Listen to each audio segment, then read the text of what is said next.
I asked the question, what lessons do we need to teach for your friends, for your family, for you? And Coach Seth, can you do a lesson?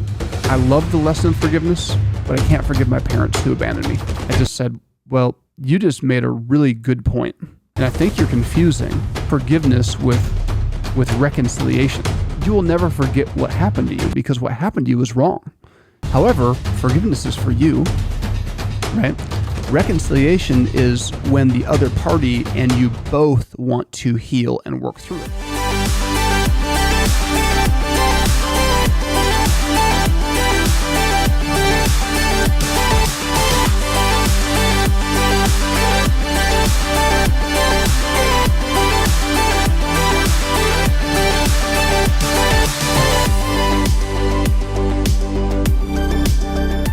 Welcome back to the 5-Star Life Show. I'm your host, Coach Seth, and with me is Coach Mia virtually. And in this segment, we want to talk a little bit. I've had the chance to visit schools this spring, and both locally across the country, and then just kids at Summit, our 350-acre innovative learning campus. And it's so interesting to hear their feedback, what they're learning, how they're growing, and it's so fun to hear things like. I asked kids today, I said, what are you learning here with our 5-star program at Summit? And several kids said, how to forgive. And I love that. These were 5th graders, so think about 10-year-olds, maybe 11-year-olds. And I'm like, okay, so talk to me about that. Like, well, I mean, it's so important to forgive and let go. And can you imagine, like, as adults, how powerful this is that kids at 10 years old are learning the power of forgiveness and to not hold on to resentment and let that grow into bitterness and let that ruin their mind, their heart, their body. This is going to save them so much strife, so much anxiety in their body. They're going to age better. It's so fun to hear that. It is. Do you find that, I know the last school that you went to is kind of out in the middle of nowhere. Do you find when you ask that question, is it the same across the board in the different schools, or are the city schools different than the rural schools? You know, that's a great question. It's so interesting. I've told people as much, whenever this question comes, I always tell people, like, whether it's rural or city, there's common issues. Kids are kids. And there's this myth that kids in the city have more issues than kids in rural communities. It's more populated, but there is this thing that is so real that people are still not aware of, this rural poverty, this rural trauma. It is so real. As a matter of fact, I believe that the research, if you look into it, will show you that what's happening in rural communities is really, it not just mirrors what's happening in the city. It's probably, those kids are even more disadvantaged because funding wise, money follows the populace. And so schools and nonprofits in cities have more access to more resources than kids in rural communities. Now, you could argue that rural communities might have more community engagement and more support, which is probably true. But I'm telling you, like, as far as tax dollars and programs and grants, these are rural communities that have nothing. And so, but they have the same poverty. And in the same way, inner city kids can be limited to a small block radius for a long time. It's the same thing in the country. So I met kids yesterday that they live in their trailer park and they don't know anything outside that trailer park. So, like, literally, had a staff member say, "Yeah, we pick kids to take shopping for Christmas and at certain times of the year, just to one, give them some of the basic needs they need, like school clothes, and then some of the blessings." And she was telling me that she took this student shopping, a couple of them, and said, "You can pick any shopping place in the area. We can go to the mall, we can go to this store, we can go to that store." You know where this girl wanted to go? Walmart. Yeah, I was going to say that. There's nothing against Walmart, right? I shop at Walmart. But all she knew was Walmart.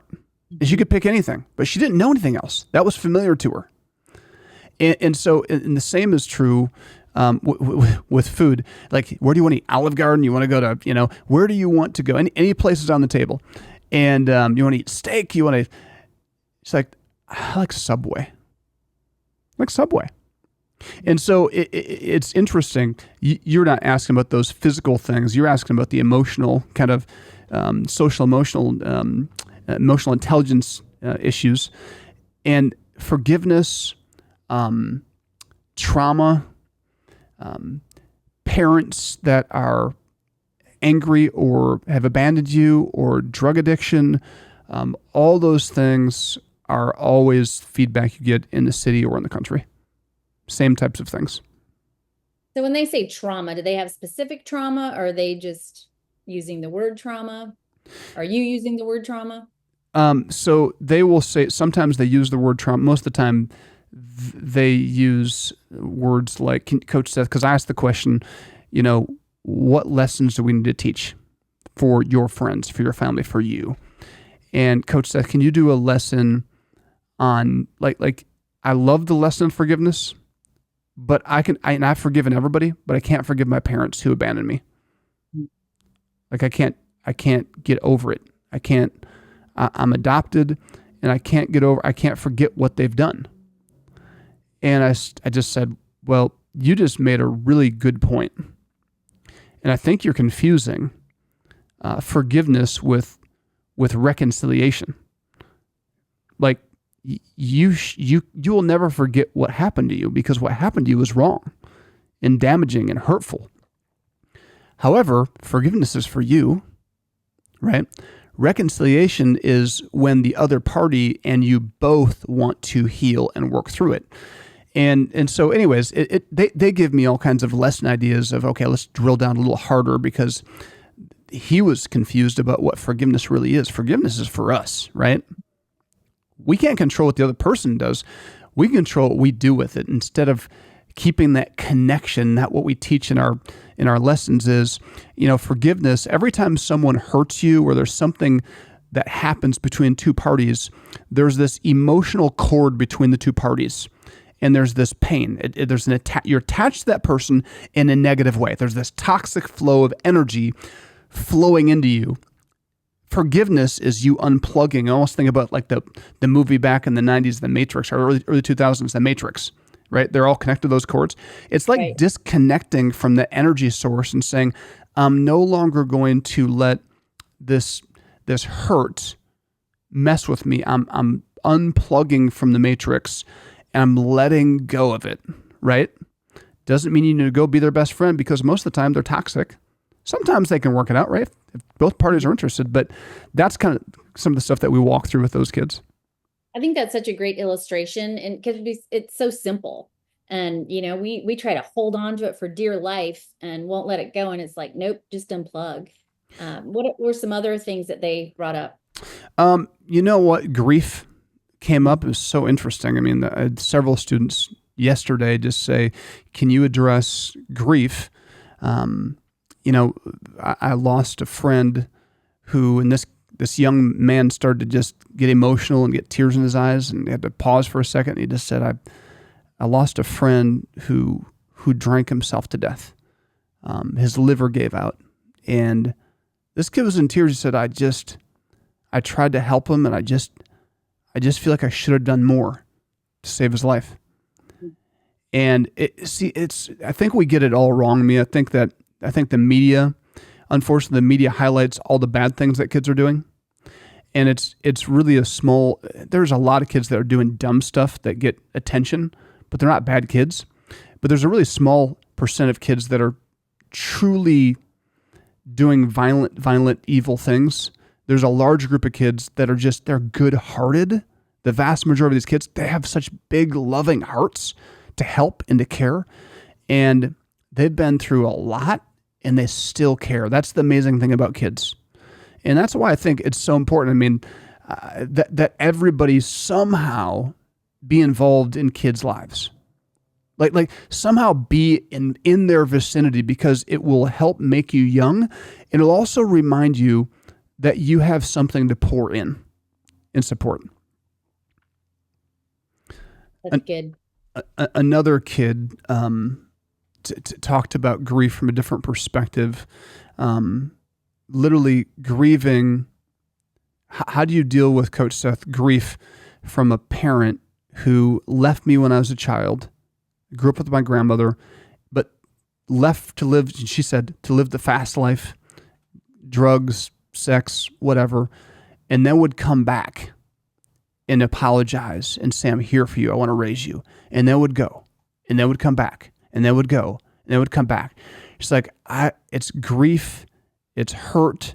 I can't get stable because I love my mom and I want to take her back in, but she's hurting me. I know we're out of time, but we'll come back in the next segment and unpack some more of this right after this. Hey, 5-Star Nation. I just want to let you know that you can now listen to the 5-Star Life Show with Coach Seth anywhere podcasts are streamed, including Spotify, Apple Podcasts, Amazon Music, and more.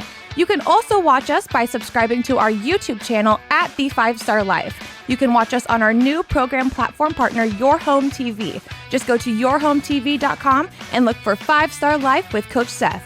Finally, if you've been listening and you want to take the next step in getting involved, volunteering, donating, or bringing 5-Star Life to your home or community, go to 5starlife.org. And for those parents and grandparents, there is still time to register your kids for our transformational summer camps and clubs. You can find all open programs at 5starlife.org. So, I left everybody off with this girl who's talking about dealing with a mom who she wants to believe her, because the mom comes back and she's like, I love you, I'm here for you, and I'm so sorry, and I'll never do that again. And then she does it again. And so, to put yourself in that girl's shoes, how do you have any sense of stability when your mother, who's supposed to be the nurturer, supposed to be the backbone of a family, is not only abandoned you? I'm not sure what's worse, being abandoned or being abandoned over and over and over again. I'm sure the second has got to be far worse. Even though some people would say, well, at least you get to see her. But is that helpful? Yeah. Unfortunately, this story and this scenario is played out over our 20 years in, 5-Star. We have, I think of one particular student who's, went through that same thing, and to see her now on the other side of that, and to see what an incredible young woman that she is, graduating college, starting a new life, just the power of 5-Star. And, we've walked with her most of the steps. Sometimes they go off to school and we don't have the same communication, but, so that's fun to see the good part of that story. It's why we do what we do. And these students, it's so exciting because I can tell them that. I can say, listen, I've talked to so many kids in your not exact position, but super similar. Okay. And I'm going to tell you exactly what I told them. Your parents, your past, do not determine your destiny, your future, or anything about your life. All it does is it means you've been through some things that if you make a decision that you're going to use these things to make you wiser and stronger, you can actually do that. You don't have to be a victim of your parents' mistakes. And I always throw this out there so they understand this too. I always tell them, your parents, they're not doing this to hurt you. They're not setting out to hurt you and to abandon you. They just have not been able to figure out how to be a successful parent to you. That's what it is. And it's up to you to say, it's going to stop with me. It's going to stop here. I'm not going to repeat this cycle. And, it's interesting because kids, they're so engaged. They're already thinking about that. Like, I don't want to do this someday. A lot of people think, my kids would never think that way. They're not thinking that far ahead. Well, if your kid went through that kind of hell, that kind of trauma, they think that way. They're thinking, I don't wish this upon anybody. When I'm a parent, I'll never do this.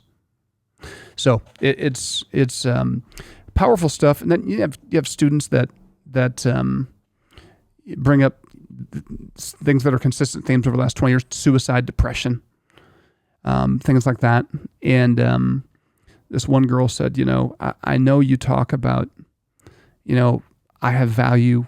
You talk about that in your lessons, but it just, these thoughts, they just feel so real. And I mean, my feelings are so strong that I don't know what to do.